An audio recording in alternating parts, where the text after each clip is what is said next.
Olá, eu sou Alberto Guerra e estou aqui no nosso canal Literatura e Outra História para mais uma vez ler com vocês o espaço verbal de Luiz Fernando Veríssimo em As Mentiras que os Homens Contam, livro de leitura obrigatória no primeiro exame de qualificação da UERJ de 2024, valendo como vestibular para 2025.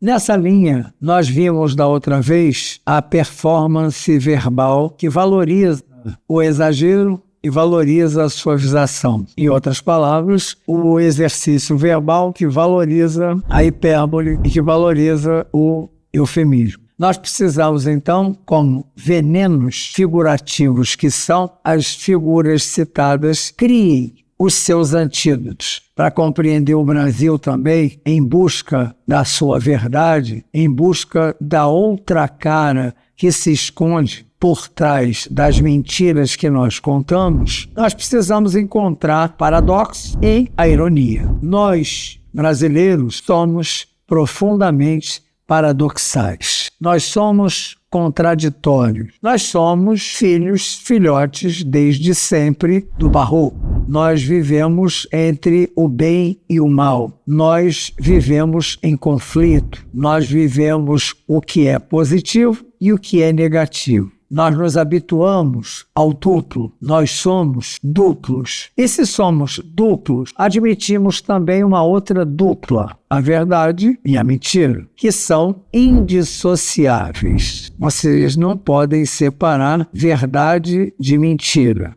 Uma está rigorosamente presa à outra, e uma se torna a outra a um toque mágico da própria realidade, da própria linguagem. No meio disso, aparece uma figura de pensamento de extraordinária eficácia, a ironia. E a ironia mexe com algo que caracteriza toda a obra, ou pelo menos a obra majoritária do Luiz Fernando Veríssimo, que é uma obra ligada ao humor. Pensamento conservador sempre foi um pensamento que exteriorizou uma má vontade em relação ao humor. O humor sempre foi uma estratégia vista como a exposição de uma ideia que não fosse levada a sério. E como nós somos contraditórios, é preciso dizer que o humor é necessariamente algo extremamente sério. E o sério pode ser, em grande escala, uma cena humorística, uma cena circense, uma cena de pau, uma cena de teatro. Nessa confusão toda, em que a ironia e o paradoxo se encontram, você tem o espaço da linguagem no Brasil. A língua portuguesa exercitada pelo brasileiro no seu dia a dia é fazendo valer todo o seu trajeto de conhecimento dentro da visão cínica, da visão despojada, da visão espontânea, da visão que destrói os poderes. É preciso dizer que em algumas crônicas, o Luiz Fernando Veríssimo, em sua genialidade, deixa transparecer esse poder de linguagem. Não abre mão, não pode abrir mão da ironia, não pode abrir mão do humor e faz que a comédia da vida privada e da vida pública, nomes inclusive de outras obras de sua autoria, passem a fazer parte, a comédia da vida pública e a comédia da vida privada, passem a fazer parte da sua natureza verbal. É preciso surpreender o homem na sua distração. É preciso surpreender o homem no gesto mínimo. É preciso buscar, como buscava o próprio Machado de Assis, o mínimo. É, no mínimo, que está o homem todo. É no ar de conversa, numa interlocução, num diálogo, num bate-papo sem compromisso, que está a profunda verdade do ser humano. Não é possível não se levar a sério aquilo que é a forma de ridicularizar o ser humano. Por quê? Porque ridicularizar o ser humano significa fazer críticas profundas ao seu comportamento de aparência. Vivemos outro paradoxo, o choque entre a aparência e a essência. Para descobrir quem está falando com cada um de nós, precisamos, evidentemente, sair das capas, dos véus, dos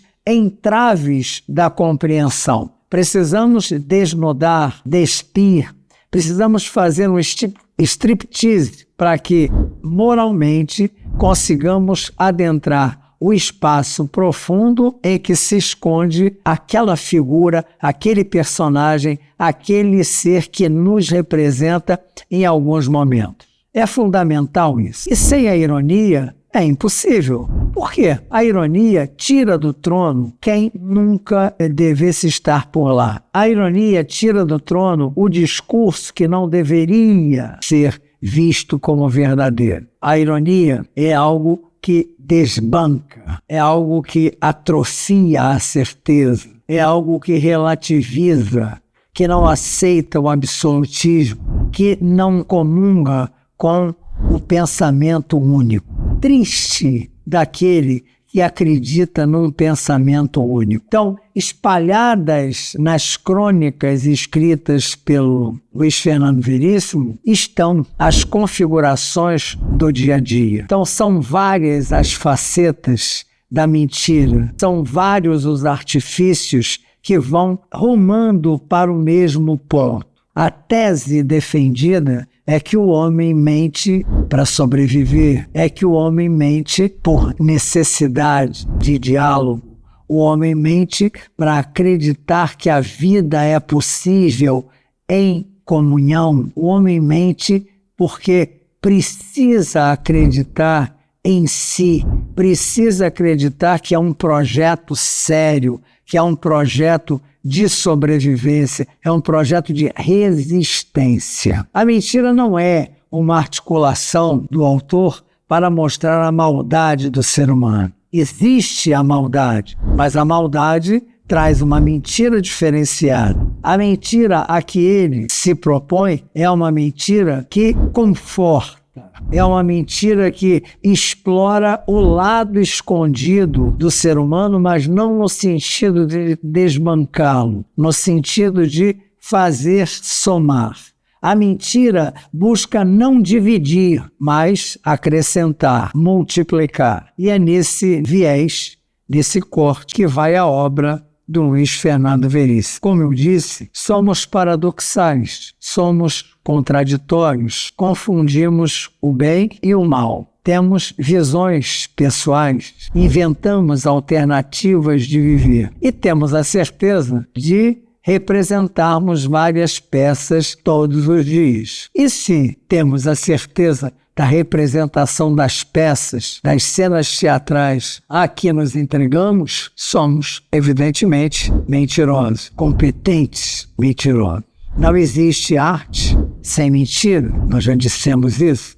Não existe produção artística competente sem que se invente, sem que se tenha uma engenharia daquilo que não é verdade, mas poderia ser. Um homem se revela quando se esconde. Um homem se revela nos momentos em que ele não aparece. Uma cena de falta de energia faz um ser humano mudar num determinado contexto toda a sua maneira de proceder. As claras, ele é um. As escuras, ele é outro.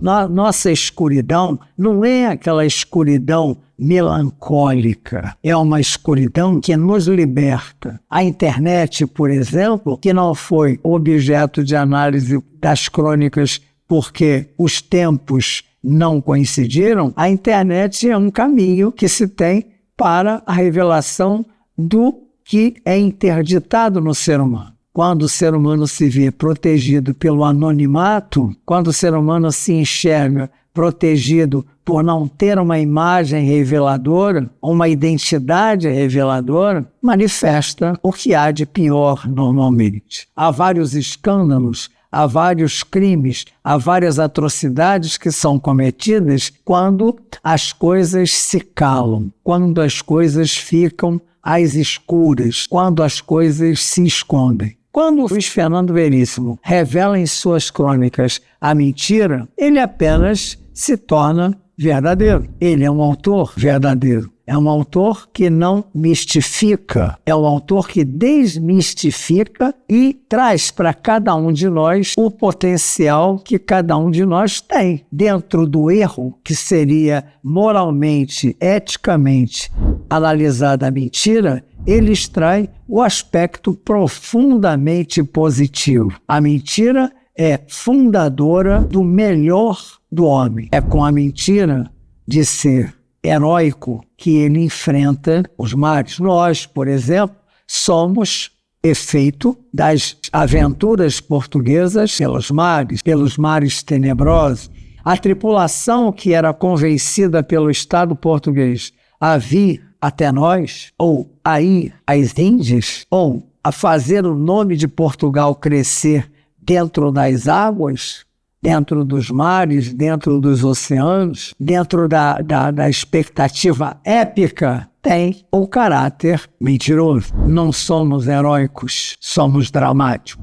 Somos não vencedores, somos perdedores. Mas precisamos acordar e olhar o horizonte que jamais será atingido. Precisamos lutar pelas utopias, que se são utopias, não serão atingidas, porque a utopia não pode se tornar realidade. Precisamos acreditar, então, nas utopias, nos sonhos. Somos oníricos. Precisamos alçar voos distantes para espaços longínquos, de espaços inatingíveis. Adoramos, portanto, as mentiras. Nós achamos o máximo, contamos vantagem nas esquinas de cada bairro. Falamos para os outros como se fôssemos sempre alvo das coisas melhores. Somos benevolentes demais com as nossas proezas. Achamos que os defeitos só existem nas casas dos vizinhos, que os nossos filhos são perfeitos, só os da vizinha é que não prestam. Alteramos a realidade de acordo com os sentimentos que queremos perpetuar. Somos, antes de qualquer coisa, mentirosos. A notícia que chega de maneira real não tem força nem brilho